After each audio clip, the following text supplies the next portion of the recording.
하나님께서 우리를 지으셨던 목적이 하나 있습니다. 그 목적이 뭐냐면 한마디로 성경이 이렇게 요약을 하고 있습니다.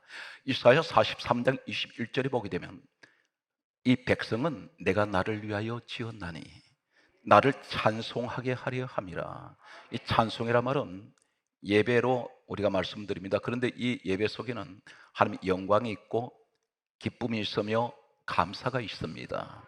다시 말해서 이 백성은 내가 나를 위하여 지었는데 내게 감사하기 위해서, 나를 기뻐하기 위해서, 나를 예배하기 위해서, 이것이 하나님께 영광을 돌리는 것입니다.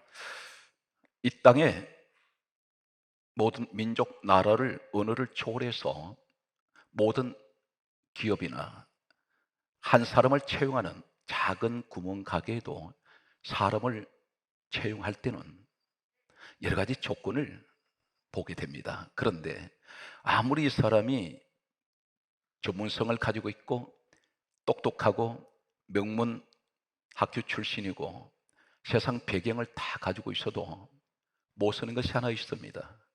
사람이 몸이 병들면 이 사람이 다른 조건은 완벽해도 국가에서도 공무원으로 쓸 수가 없고 어떤 기업에서도 이 사람 쓰지 않습니다. 뭘 하면 병들었을 때 병은 두 가지가 있습니다.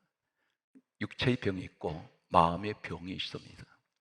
육체의 병은 눈에 보이는 것이고 마음의 병은 보이지 않습니다. 육체의 병은 인간의 방법으로 치료할 수가 있지만 마음의 병은 못 고칩니다. 치료약이 없습니다. 마음의 병이 어떤 것일까요? 하나님 보실 때 너 마음이 병들었구나. 우리 하나님은 한마디로 어떤 하나님이십니까?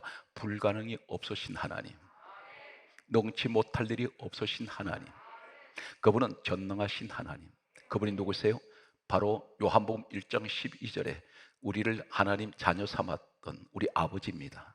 그런데 내가 염려하고 있을 때 하나님 불신한다는 것입니다. 여러분, 하나님의 불순종의 죄가 어떤 것이냐면 성경 말씀은 베드로전서 2장 7절에서 9절에 이렇게 말씀하고 있습니다. 하나님 말씀을 순종치 아니하면 넘어지나니 하나님 이렇게 정해 놓으셨다 있습니다. 말씀대로 산다는 것이 무엇입니까? 염려하지 말라 하셨으면 염려하지 말아야 되는데 염려하고 있습니다. 하나님 보실 때 뭐라고 말씀합니까? 너 나 무시하느냐? 나는 전능한 하나님이다. 내가 너를 지었던 하나님이야. 그런데 너는 나를 지금 네가 염려하고 있는 것은 나를 불신한다는 얘기 아니냐? 네가 기도를 해놓고 믿고 구했는데도 왜 염려하니? 모든 염려를 주께 맡기라고 했지 않느냐? 그럼 내가 책임질 텐데 네가 그 염려를 끌어안고 있다 해서 문제 해결되겠냐? 근데 기도는 했는데 야고보서 1장 5절에서 6절의 말씀 보게 되면 왜 의심하느냐? 너 나를 무시하는구나. 하나님 손 안 씁니다. 성경 말씀은 또 이렇게 말씀하시죠. 염려란 말은 원문에는 메림나우, 이 메림나우가 무슨 뜻입니까? 내가 염려하고 있으면 쪼개지다, 찢어지다, 깨지다, 부서지다 뜻입니다. 뭘 말합니까? 너 나와의 관계가 부서져 버렸다. 신뢰 관계가 깨져 버렸다는 것입니다. 두려워하지 말라고 했습니다. 그런데 우린 두려워하고 있어요. 이것이 마음의 병이라는 것입니다. 염려하지 말라. 염려하고 있습니다. 네 마음에 있습니다. 하나님을 믿으라 했는데 불신하고 있습니다. 걱정하고 있습니다. 불안해하고 있습니다. 그런데 혹 이 자리에 결혼하셔서 오랜 기간 동안 연애를 거쳐 온 시간이 있습니다. 그리고 사랑했기 때문에 가정을 이루어서 살아왔습니다. 그런데 살아오는 동안에 부부 사이에 상처가 생겨요. 조금만 다투면 다시 지나간 날의 그 아픈 상처를 다시 끄집어냅니다. 그리고 상대방을 질타를 하기 시작합니다. 그 질타하는 사람이나 그 소리를 듣는 사람이나 똑같이 또 상처를 받습니다.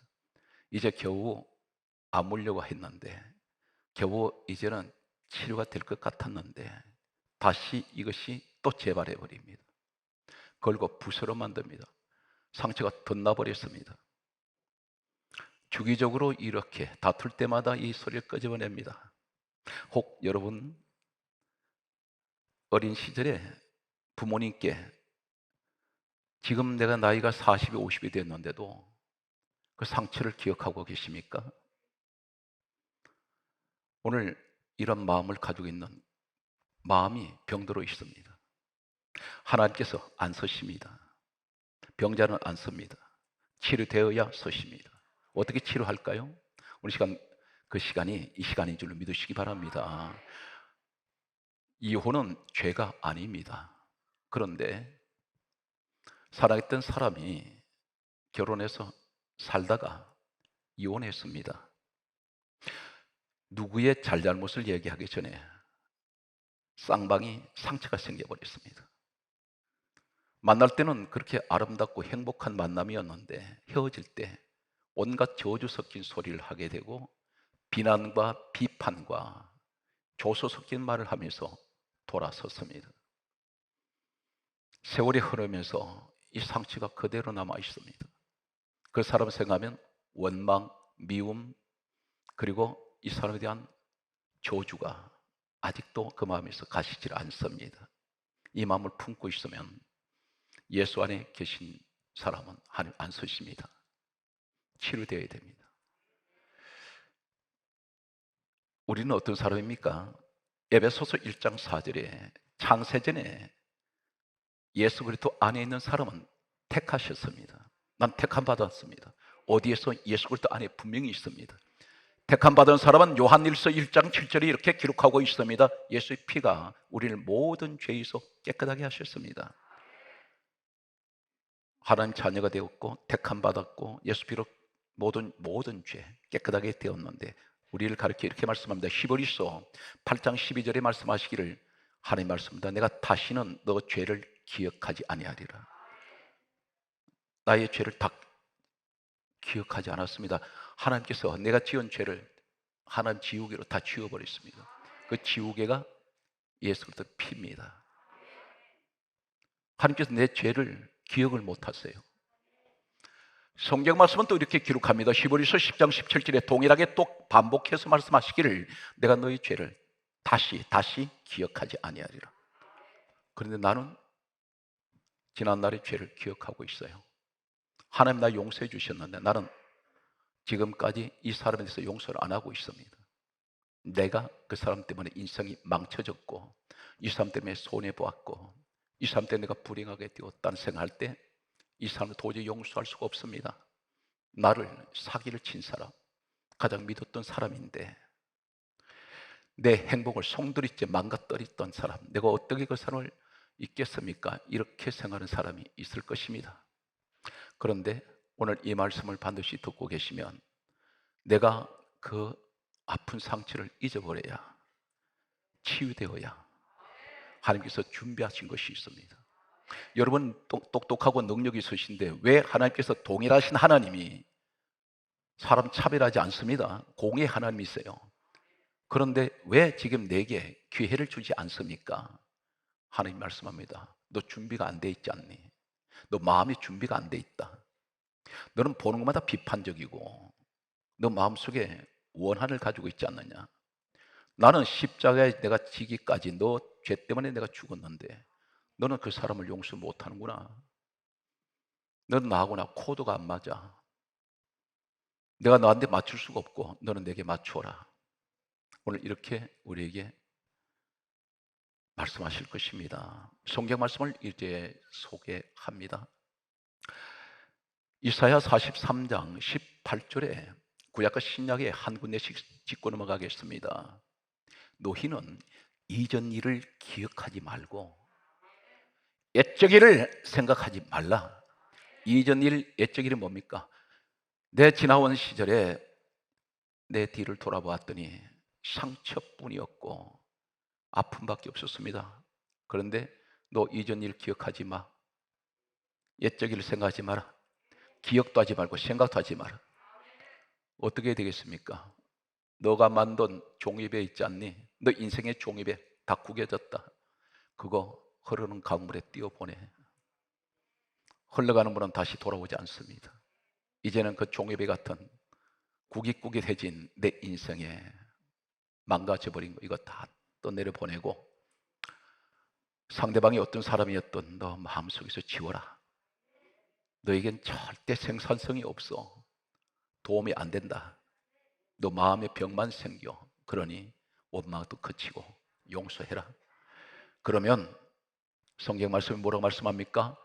이사야 43장 18절에 너희는 이전 일을 기억하지 말고 옛적 일을 생각하지 말라. 19절에 뭐라 말씀합니까? 보라, 내가 새 일을 행하리니 이제 나타낼 것이라. 누가 하시겠다는 것입니까? 하나님께서 하시겠다는 것입니다. 너는 그냥 기억도 하지 말고 잊어버리기만 해라. 생각하지 마. 그러면 내가 보라, 이 말은 네가 보지 못했던 세계를 내가 보여주며 내가 새 일을 행하리니, 이 새 일은 너는 도저히 상상 못한 일이다. 내가 준비되어 있잖아. 내가 설계했잖아. 나는 너를 향한 하나님 내 뜻이 있다. 이제 나타낼 것이야. 단 너는 이전 일을 기억하지 마라. 옛적 일을 생각하지 마라. 하나님께서 그렇게 말씀합니다. 고린도 후서 5장 17절에 신약에는 뭐라고 말씀합니까? 누구든지 그리스도 예수 안에 있는 사람은 새로운 피조물이라. 이전 것은 지나갔으니 보라, 새 것이 되었도다. 이전 것은 다 지나갔다. 그러므로 이제는 앞을 보고 나아가야 되는 미래 지향적인 사람이 되라는 것입니다. 과거에 잡히지 마세요. 과거에 잡혀 계시면 부부가 지나간 날을 가지고 아무리 상대방이 잘못한 일이 있어도 그것을 계속 재론을 하고 계속 몇십 년 전에 걸 끄집어내서 계속해서 문제 삼으면 가정 불행해집니다. 결국은 가정이 깨져버립니다. 여러분, 털면 먼지 안 나는 사람 여기 있습니까? 다 먼지 납니다. 털지 마세요.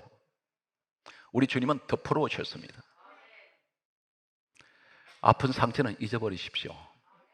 그리고 내일을 준비하시기 바랍니다. 누가 준비하십니까? 하나님이 설계도를 갖고 계세요. 내 인생 설계도로. 나이가 몇 살인지 그거 논하지 마십시오.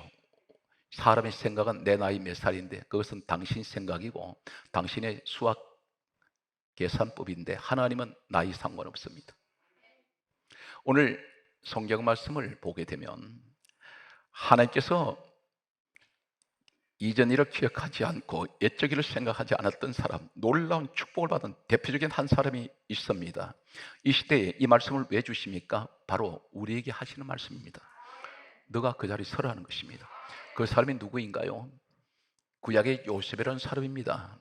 17살 때에 배다른 형제들로부터 미움을 사게 되었고 구덩이에 던져졌던 사람입니다. 그리고 그는 은 20에 팔려갔습니다. 팔려갔는데 누구에게 팔렸습니까? 형제들에게 팔렸습니다. 10명의 형제들이 한결같이 요셉을 팔아버렸습니다.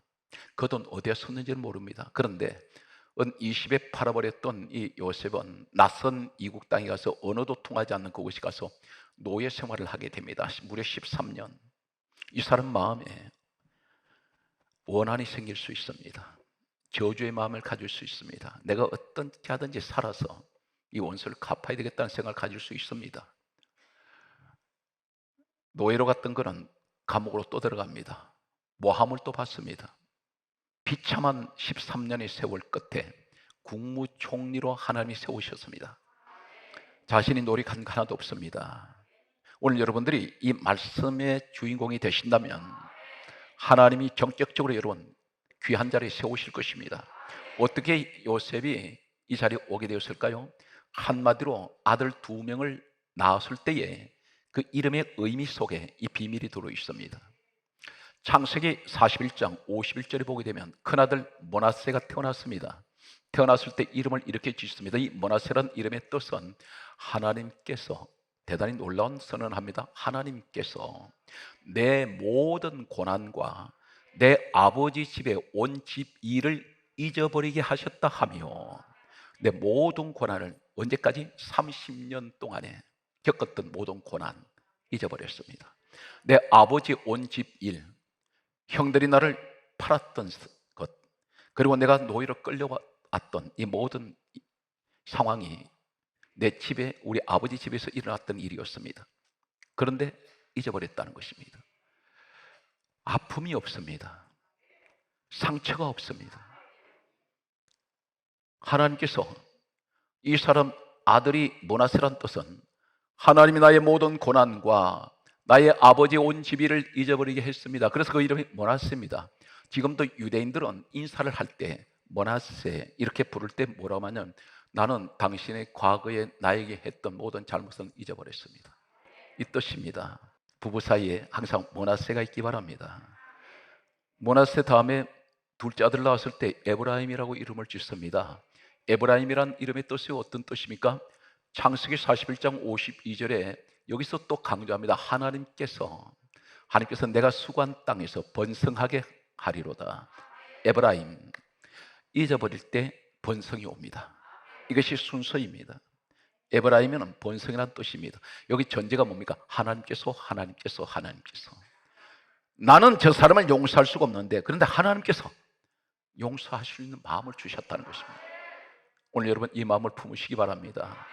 오늘 성경 말씀은 보게 되면 한 가지 일련의 공통적인 내용이 나오는 것을 보게 됩니다. 우리가 성경의 인물들 가운데 위대한 믿음의 사람들 보게 되면 노아, 아브라함, 그 다음에 또 누가 있습니까? 여기 몇 사람 열거한다면 그 다음에 모세, 그 다음에 다윗, 이런 사람들 열거를 합니다. 그리고 엘리야, 엘리에사를 이어지는, 또 신약에 와서는 7 귀신 들렸던 막달라 마리아, 그리고 탕자가 돌아왔던 사건, 여기까지 7명을 우리가 살펴보면 공통적인 한 가지가 있습니다. 시대가 다르고 사람이 다르고 장소는 다 다른데, 오늘 성경 누가 기록했습니까? 이사야 34장 16절에 보게 되면 하나님께서 성경을 기록하게 하셨습니다. 그러면 이 내용 속에는 하나님의 마음이 있습니다. 우리 하나님의 마음은 어떤 마음인지를 가르치고 있습니다. 신약의 한 군데 더 말씀드리면 디모데후서 3장 16절에 모든 성경은 하나님의 감동으로 기록이 되어 있습니다. 전부가, 여러분 가지고 있는 성경은 사람이 기록을 했는데 전부 하나님의 생각, 하나님의 뜻이 그 속에 있습니다. 그래서 말씀을 가르쳐 생명이라고 그랬습니다. 오늘 성경 보게 되면 노아 이야기를 하겠습니다. 노아가 500세가 넘었을 때, 나이가 넘었을 때 하나님을 만나게 됩니다. 이때 이렇게 기록합니다. 성경은 창세기 6장 9절에 보면 노아는 여호와께 은혜를 입었더라, 이렇게 기록하고 있습니다. 여기서 출발하고 있습니다. 하나님께서 노아를 만날 때 이때부터 관심을 두십니다. 그 이전에 대해서는 어떻게 살았으며 무엇을 했으며 무슨 죄를 지었으며 어떤 방식으로 살아왔는지 언급하지 않습니다. 하나님은 기억하지 않습니다. 가장 중요한 것은 하나님을 만난 순간부터 하나님을 기억하기 시작합니다. 살아온 순간 주님을 만났습니까? 그렇다면 과거는 잊어버리세요. 하나님도 잊으셨습니다. 나도 잊어야 됩니다.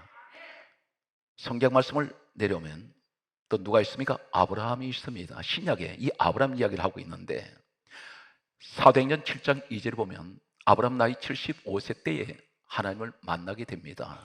그런데 75세까지 살았던 갈대아 우르라는 곳에서 살았던 아브라함에 관해서 전혀 언급하지 않습니다.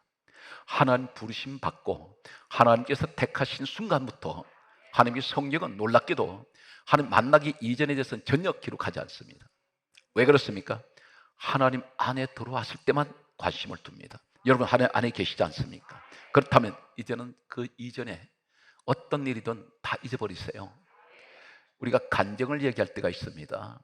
되게 간증하는 이야기를 들어보면 나는 과거에 예수를 믿기 전에는 나는 화려했습니다, 잘 살았습니다, 뭐 온갖 세상 방법을 얘기를 하면서 자기 자랑을 많이 합니다. 그런데 그건 간증이 아니에요. 성경적인 간증은 내가 예수를 믿기 전에 어떻게 살았던 그것이 중요한 것이 아니라 내가 예수를 믿고 주님을 만나고 난 후에 나는 어떻게 살고 있으며 어떻게 변화되었는지, 그것이 간증입니다. 하나님은 예수 믿기 전에 일이 됐으면 전혀 상관하지 않습니다. 전혀 기록이 없습니다. 노아가 그랬습니다. 아브라함이 그랬습니다. 모세 40년 동안 광야에서 살았습니다. 그런데 출애굽기 3장 1절에 보면 나이 80대 아브라함을 하나님 찾아오셨습니다.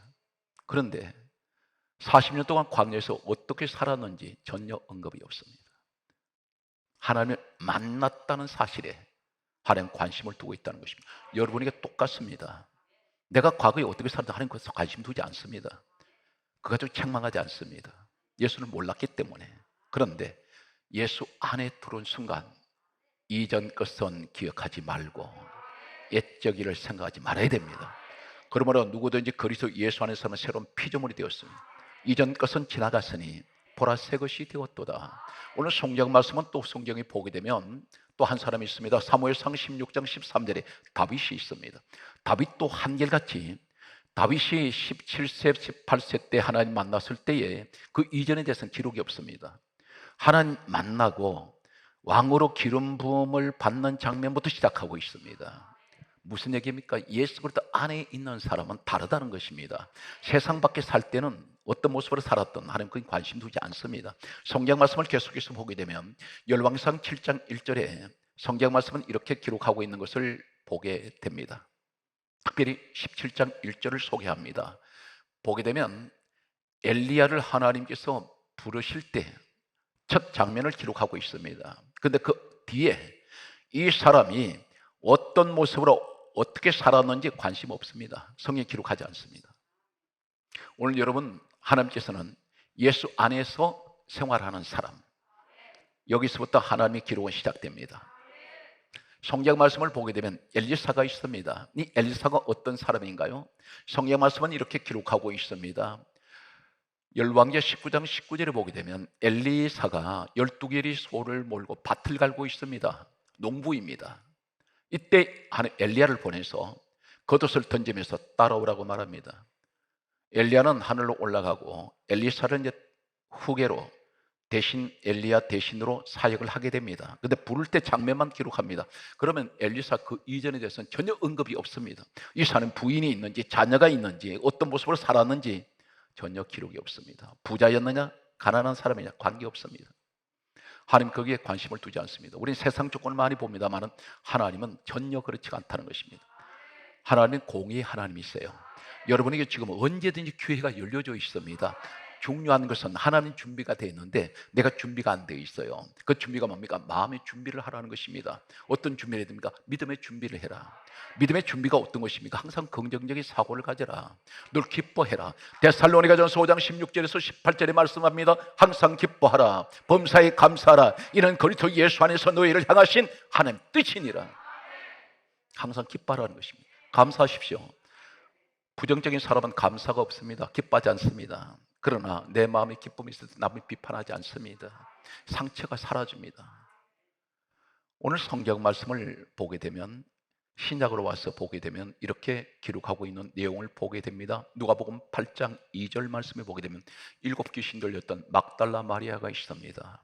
그런데 막달라 마리아가 부자였는지 귀부인이었는지 어떤 가정에 자녀가 있는지 없는지 상관없이 전혀 언급하지 않습니다. 단 한 가지 7 귀신 들렸는데 예수님 만나서 치료됐다는 여기부터 기록하고 있습니다. 하나님은 예수 만나기 이전에 아무 관심 없습니다. 놀랍게도 구약부터 신약 계속 이어지는 내용을 보면 다 그렇습니다. 성경 말씀을 보게 되면 탕자가 누가복음 15장 20절에서 21절에 보게 되면 탕자가 아버지께로 돌아왔습니다. 다 재산 다 날려버렸습니다. 허랑방탕했습니다. 탕자가 돌아왔을 때 아버지가 달려갔습니다. 끌어안았습니다. 그런데 아버지가 이 탕자에 대해서 한마디도 물어보지 않습니다. 너 무슨 짓 하다 왔냐? 어디 갔다 왔니? 그 돈 어디다 썼느냐? 안 물어봅니다. 한마디도 안 물어보십니다. 이것이 바로 무엇입니까? 아버지를 떠나갈 때 하나님은 관심 없습니다. 돌아올 때 여기서부터 하나님은 우리에게 관심을 두기 시작하시고 오늘 바로 그 주인공이 여러분인 것을 믿습니다. 오늘 성경 말씀은 이렇게 정리하겠습니다. 에베소서 3장 17절에 그리스도께서 너 마음에 계시게 하라. 예수님이 내 마음에 계시면 어떤 일이 있을까요? 예수님이 내 마음에 계신다는 것은 나는 주님을 믿고 있습니다. 내 마음에 늘 주님을 모시고 다닙니다. 그런데 주님을 내 마음에 계시면 이 성경 말씀이 이렇게 기록합니다. 이사야 53장 5절에 그가 찔림은 우리의 허물을 인하며 예수님 십자가에서 못 박히시고 가시채 서신 것은 내 허물 때문에 죽으셨다는 것입니다. 주님이 내 마음에 계시면 이 확신이 옵니다. 그리고 뭘 말씀합니까? 그가 상함은 우리의 죄악을 인하며 온몸에 그렇게 상하신 것은 내 죄 때문에 죽으셨습니다. 십자가에서 그가 징계를 받음으로 우리가 평화를 누렸습니다. 이 사실 믿습니까? 오늘 주님이 대신 징계받으시고 내가 죽을 자리에 십자가에 대신 죽으시고 우리한테 평화 주셨어요. 네 번째가 바로 무엇입니까? 오늘 이 시간에 치료되시기 바랍니다. 그가 채찍에 맞음으로 우리가 나음을 입었도다. 나는 고쳐졌습니다. 몸만 60만 치료된 게 아니라 내 마음의 병도 고쳐졌습니다. 그래서 성경 강조합니다. 이사야 43장 25절에 성경 강조합니다. 하나님께서는 우리의 모든 죄를 다시는 기억하지 않는다. 이 사실 믿습니까? 기억하지 않습니다. 성경 말씀은 그러므로 우리에게 뭘 말씀합니까? 이사야 61장 1절로 이제 결론으로 가겠습니다. 이사야 61장 1절에 보게 되면 주의 영은 마음이 상한 자를 고치시나니. 마음이 상한 사람, 내 마음에 하나님 과거에 이 아픔이 있습니다. 내가 너 고쳐줄게. 너는 너 스스로 못 고친다. 고쳐주마. 주의 영, 성령이 함께 하시면 반드시 내 마음에 상한 마음을 치료해 주십니다. 고쳐주시겠단 말입니다. 오늘 말씀의 결론이 여기서 끝이 됩니다. 출애굽기 15장 26절에 나는 너희를 치료하는 여호와임이라. 치료하신다 있습니다. 오늘 시간 살아온 성도 여러분, 이 치료의 역사가 일어나시기를 우리 주 예수 이름으로 축복합니다.